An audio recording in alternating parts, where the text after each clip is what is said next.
Bueno, no sé qué me ha pasado que se me ha cortado. Pensé que lo había grabado entero, así que lo repito.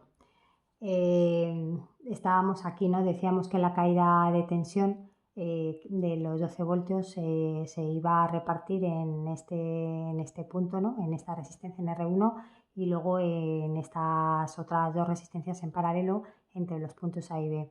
Entonces aquí tenemos 12 voltios y vamos a hallar la caída de tensión en R1. La caída de tensión en R1 sería la intensidad, por la ley de Ohm, sería la intensidad que circula por R1 por su resistencia. Entonces, esta intensidad, ¿no? Es la de la pila, es la que ya hemos hallado, la equivalente sería 0,047 amperios por los 100 ohmios de la resistencia.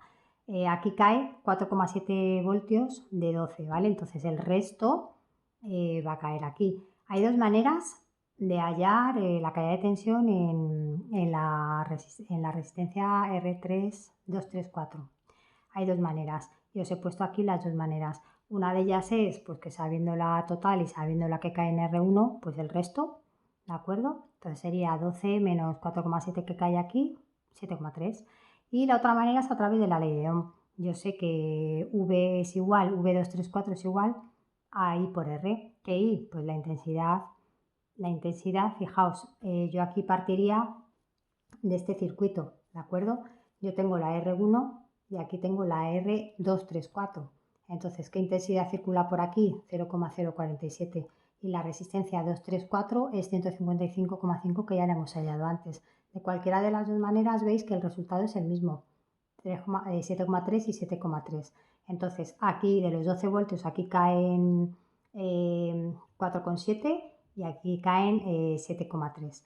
Ahora, acordaros que tanto en R2 va a ser, la caída de tensión en R2 va a ser 7,3 porque están en paralelo y la caída de tensión en R34 va a ser 7,3. No así la caída de tensión en R3 o no así la caída de tensión en R4. ¿De acuerdo? Entonces ahora sí que tendríamos que hallar lo que cae en R3 y lo que cae en R4. Pero como no sabemos la intensidad de esta rama, ¿de acuerdo? Estos eran los puntos A y B, como todavía no sabemos esta intensidad, pues vamos a hallarla para hacer esas caídas de tensión. Vamos a hacer las intensidades. Entonces vamos a ver la intensidad que circula por R1, es la I total, hemos dicho que es la I total, ¿no? La I equivalente, que era 0,047 amperios en R1. Bueno, pues en este punto, en A, esta intensidad se va a dividir en dos. Se va a dividir en una intensidad, unos electrones van a ir por esta rama y otros electrones van a ir por esta otra rama. En este punto, en el punto B, se van a volver a unir, ¿no? Esta intensidad va a ser la misma y va a volver a la pila, que es la de 0,047, ¿vale? Va a ser la I total. Y vuelve a la pila. ¿Cómo hallo la intensidad en esta rama, en R2? Pues fijaos, sería V, que es 7,3, que es su caída de tensión entre R2, que es 200. 7,3 entre 200, 0,036. Entonces, para hallar la intensidad en esta rama, pues otra vez os he puesto dos maneras de poderlo hallar. Una es, pues sabiendo que la total es 0,047 y que esta es 0,036, pues la de esta rama sería la que viene por aquí, la total, menos la de R2, ¿no? Menos 0,036. Y me da 0,011. Aquí.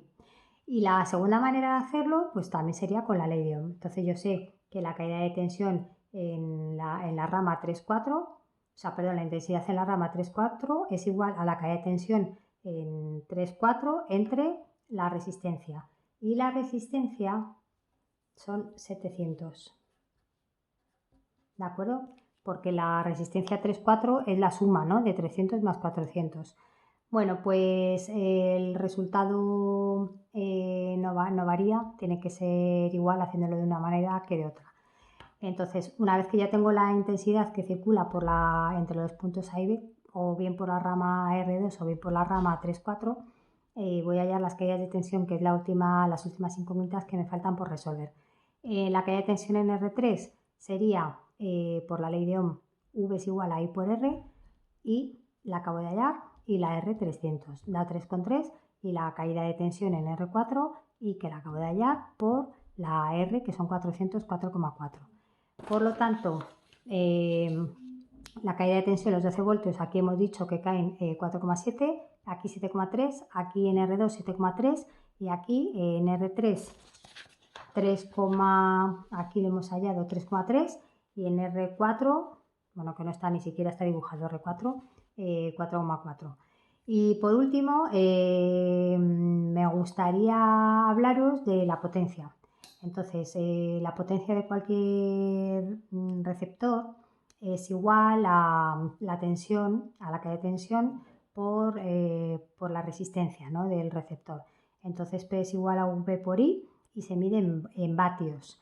En este caso, si yo os pido hallarme la potencia de la resistencia 1, como ya hemos hallado la caída de tensión y sabemos la resistencia 1 que valía 100 ohmios, ya podríamos resolverlo porque la potencia en R1 es igual a la caída de tensión en R1 por la intensidad en R1, que es 4,7 voltios por 0,047 amperios.